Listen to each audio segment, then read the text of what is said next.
discovers that the imposter has been in his personal quarters thanks to the position of the phone, but he's pulled away before he can discover him by news of a body being washed ashore. The frontman expresses some knowledge of the Korean police. Perhaps the frontman himself is Junho's missing brother. Maybe former winners become the new frontman. The body that's discovered is the one Junho tossed overboard during his infiltration and planted his ID on. The frontman takes a good long look at that ID. The remaining players meanwhile are not in a good mood, especially not 069, whose partner in the marbles game was his wife, and Ji-hoon, who still feels responsible for the death of 001. 069 has a breakdown until Sang-woo lectures him into shape. He gradually starts addressing the entire room, and he's rationalizing his own actions, having essentially sentenced Ali to death. The VIPs all arrive wearing very fancy animal masks. The frontman greets them and laments that the host can't be there personally due to some urgent business. They're all present to watch the next game and have been betting on the outcome.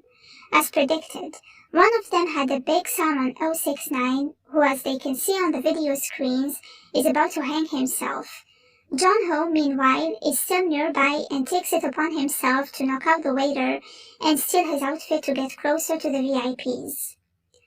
When the players wake up the next morning, they find 069 dead, hanging from his bunk, as the announcer's voice tells them he's been eliminated, and the piggy bank fills up a little more. The fifth game is about to begin.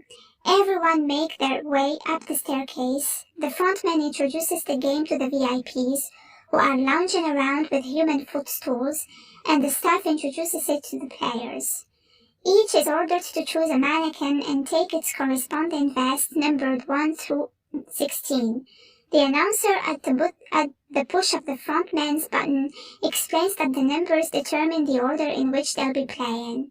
As Ji-hoon deliberates, everyone else grabs the remaining numbers, leaving only 1 and 16. The two most dangerous numbers, he theorizes.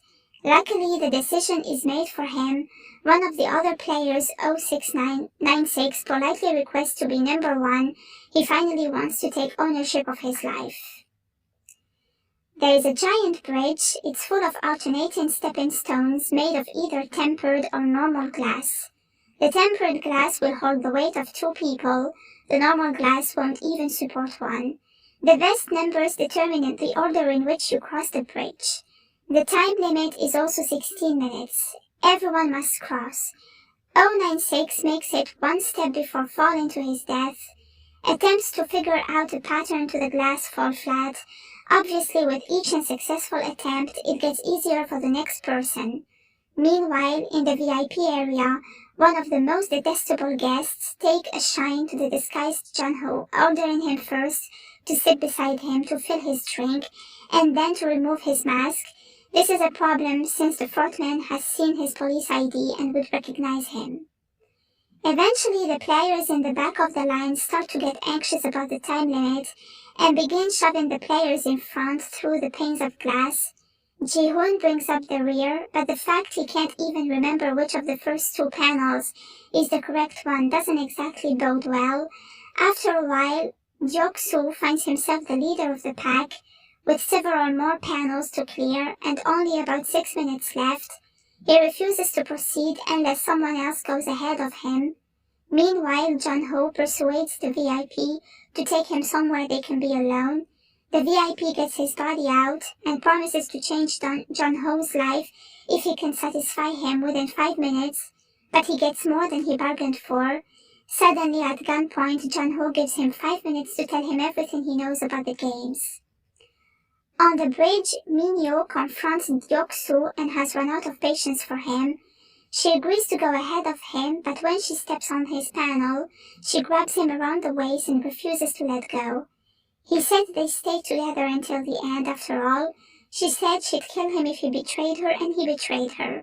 So here we are. She pulls him back through the next panel, and they both fall to their deaths. Sang-woo, Sae-byuk, and Ji-hoon are among the few remaining, including a glassmaker who can identify the faint stain marks in the tempered glass. Since the glassmaker is able to examine the refraction of the light through the glass, the frontman changes the settings to make it harder for him. In the dark, the glassmaker needs to analyze the sounds of the glass in order to make a decision, so he throws the only thing he has available, 001's marble from the previous game, which Ji-hoon has been carrying ever since, but one marble isn't enough for 2 panes of glass. Since he's taken too long, Sung-woo pushes him through the final pane to his death, and the 3 main characters make it across. Seconds later, all the remaining panels explode behind them. All 3 get slashed by the debris. Judging by Se-byok's reaction, she got hit worse than the others. Meanwhile, Jun-ho escapes from the facility using one of the dive packs. The frontman and several goons pursue him in a speedboat.